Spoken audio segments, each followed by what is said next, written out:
Bismillahirrahmanirrahim. Assalamualaikum warahmatullahi wabarakatuh. Perkenalkan, nama saya Fauzan Ambutara dari Universitas Muhammadiyah Kupang, Fakultas Ekonomi, Prodi Manajemen.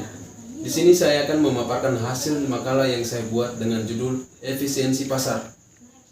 Yang pertama, definisi atau konsep efisien pasar. Membahas bagaimana pasar merespon informasi-informasi yang masuk dan bagaimana informasi tersebut bisa mempengaruhi pergerakan harga sekuritas menuju harga keseimbangan yang baru.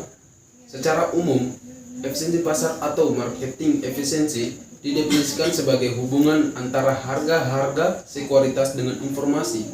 Secara detail, efisiensi pasar dapat didefinisikan dalam beberapa macam definisi, yaitu: yang pertama, definisi efisiensi pasar berdasarkan nilai intriksi atau sekuritas.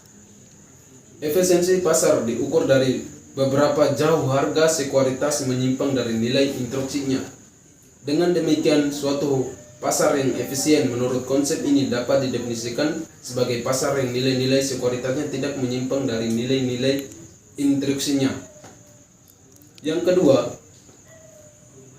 definisi efisien pasar berdasarkan akuaritas atau ekspektasi harga. Suatu pasar sekuritas dikatakan efisiensi jika harga-harga sekuritasnya mencerminkan secara penuh informasi yang tersedia. Pengertian dari mencerminkan secara penuh menunjukkan bahwa harga dari sekuritas secara akurat mencerminkan informasi yang ada. Dan yang ketiga, definisi efisiensi pasar berdasarkan distribusi informasi.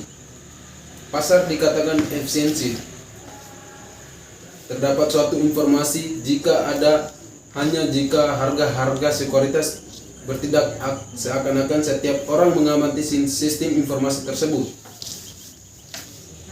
Dan yang keempat, definisi efisiensi pasar didasarkan pada proses dinamika. Definisi informasi pasar yang berdasarkan proses dinamika mempertimbangkan distribusi informasi yang tidak semesti, menjelaskan bagaimana harga-harga yang menyesuaikan karena informasi tidak semesti tersebut. Selanjutnya 2.2, tingkat efisiensi pasar atau bentuk efisiensi pasar. Profesor Agorifama membagi efisiensi pasar dalam 3 tingkat, yaitu efisiensi pasar dikatakan lemah atau perform karena investor di dalam proses pengembalian keputusan jual beli saham menggunakan data harga dan volume yang masa lalunya. Berdasarkan harga dan volume masa lalu dilakukan berbagai model analisis teknikal atau menentukan harga apakah akan naik atau turun. Yang kedua, efisiensi pasar dikatakan setengah kuat karena investor di dalam proses pengembalian keputusan jual beli saham menggunakan data harga masa lalu, volume masa lalu, dan semua informasi yang dipublikasikan, misalnya laporan keuangan, laporan tahunan, pengumuman bursa, informasi keuangan internasional, peraturan perundang-undangan, pemerintahan, peristiwa politik, peristiwa hukum.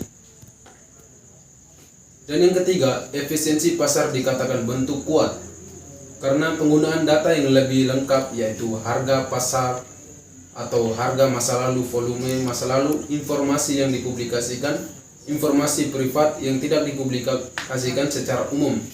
Contohnya, informasi privat adalah hasil riset atau yang diterbitkan sendiri oleh unit kerja riset yang ada di dalam perusahaan atau dibeli dari lembaga riset dari pihak luar. Selanjutnya 2.3, alasan yang menyebabkan pasar menjadi efisien. Terdapat beberapa alasan yang menyebabkan pasar menjadi efisien. Pasar efisien dapat terjadi karena peristiwa-peristiwa sebagai berikut. Adapun ada 3 peristiwa-peristiwa tersebut. Investor ialah penerima harga atau pre-tax, yang berarti bahwa sebagai pelaku pasar investor yang seorang diri tidak dapat mempengaruhi harga dari suatu sekuritas. Dan yang kedua, informasi tersedia secara luas kepada semua pelaku pasar saat yang bersamaan harga untuk memperoleh informasi tersebut lebih murah. Dan yang ketiga, informasi dihasilkan secara acak dan tiap-tiap pengumuman informasi sifatnya random atau dengan hal lainnya. Selanjutnya 2.4, alasan yang menyebabkan pasar menjadi tidak efisien. Sebaliknya, jika kondisi-kondisi di atas tidak mempengaruhi, kemungkinan pasar tidak efisien dapat terjadi. Dan demikian pasar dapat menjadi tidak efisien jika kondisi-kondisi berikut. Yang pertama, terdapat sejumlah kecil pelaku pasar yang dapat mempengaruhi harga dari sekuritas. Yang kedua, harga dari informasi adalah mahal atau terdapat akses yang tidak seragam antara pelaku pasar yang satu dengan yang lain. Dan yang ketiga, informasi yang menyebabkan dapat diprediksi dengan baik oleh sebagai pelaku pasar. Dan yang terakhir 2.5, undang-undang untuk mempertinggi efisiensi mekanisme pasar.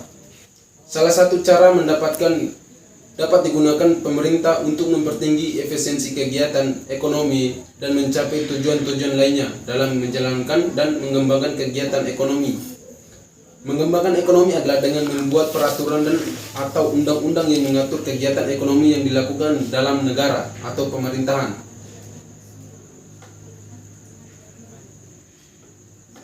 Dan yang terakhir, kesimpulan mengenai efisiensi pasar atau materi yang saya maparkan ini. Dari pembahasan yang telah dimaparkan dari penjelasan di atas, maka dapat disimpulkan bahwa konsep efisiensi pasar membahas bagaimana pasar memproses informasi yang masuk dan bagaimana informasi tersebut dapat mempengaruhi pergerakan harga sekuritas menuju harga yang keseimbangan yang baru. Demikian dari saya. Terima kasih. Wabillahi taufiq wal hidayah. Wassalamualaikum warahmatullahi wabarakatuh.